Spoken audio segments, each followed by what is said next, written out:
Hello দর্শক, আজকে আমি চলে এসেছি ঢাকা মিরপুর স্টেডিয়ামে বিপিএল খেলা দেখার জন্য। দেখেন একদম রাস্তা ফাঁকা, কারণ এই এই এই রাস্তা দিয়ে প্লেয়াররা কিন্তু ঢুকে।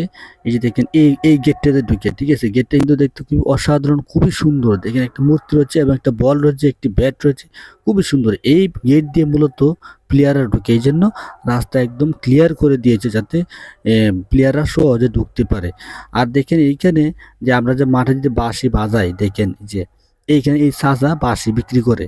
আর দেখেন এইখানে যে একটা 4 নাম্বার না কয় নাম্বার গেট, দেখেন কত মানুষ যে ভিড় করছে, মানুষে ভরপুর। দেখেন কোনো গাড়ি বা চলে যাচ্ছে না, কারণ এখানে রাস্তা ব্লক করে দেওয়া হয়েছে যাতে কোনো গাড়ি চলাচল না করতে পারে, কারণ একটু পরে বিপিএল খেলা শুরু হবে।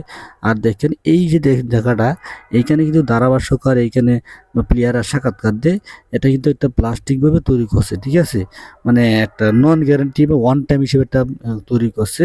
তো আমি এই প্রথম দেখলাম, আপনাদেরকে আমি সম্পূর্ণ ক্লিয়ার করে দিচ্ছি। আর এই যে দেখেন একটু পরে হচ্ছে মাঠ। এই দেখেন আমি এখন চলে এসেছি যেখানে প্লেয়াররা মূলত প্র্যাকটিস করে, অনুশীলন করে। এই জায়গাতে মূলত প্লেয়াররা অনুশীলন করে। দেখেন এইখানে দেখেন এই যে রুবেল হোসেন, এই যে সাদা গেঞ্জি রুবেল হোসেন আছে, ঠিক আছে। আরও নামি দামি প্লেয়ার আছে, সাব্বির রহমান আছে, ঠিক আছে। আর দেখেন এই যে মাঠে আমি এখন আছি, এখন আমি গ্যালারিতে অবস্থান করছি। আপনারা সহজে একটা 345 টাকা দিয়ে একটা টিকিট কিনে নিতে পারেন। আর দেখেন কত মানুষ, হাজার হাজার মানুষ। তো বিপিএল খেলাটা খুবই জমজমাট হয়েছে, যেহেতু এটা রাজশাহী এবং সিলেট, বরিশাল এবং সিলেটের খেলাটা। দেখেন প্রচুর রৌদ্র, শীতকালে তবু রৌদ্র, তো অনেক গরম লাগে, তবু অসাধারণ। দেখেন আর এক ভাই লাইক দিয়েছে। তো খেলাটা খুবই ভালো লেগেছে। আর দেখেন মাঠে কি সুন্দর, মাঠটা একদম গোলাকার ফুটবলের মতো। তো খুবই একটা দেখার মতো একটা দৃশ্য। এইখানে দেখেন এই যে মাহমুদুল্লাহ রিয়াদ একদম ক্যামেরার কাছে, এই যে হাঁটতেছে, দেখছেন।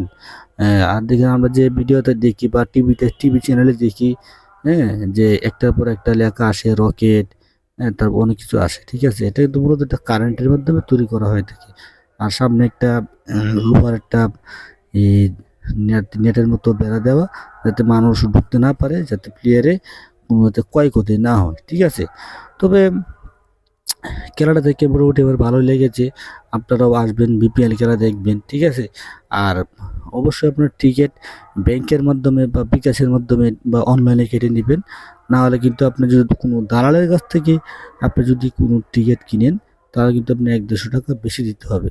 তো যাই হোক, আপনারা নিজ দায়িত্বে টিকিট কিনে নেবেন। এবং আর অবশ্যই এটা খেয়াল রাখবেন যে মাঠের ভিতরে কিন্তু কোনো কিছু নেওয়া যায় না, ঠিক আছে। আপনার যা কিনতে হবে ভিতরে গিয়ে।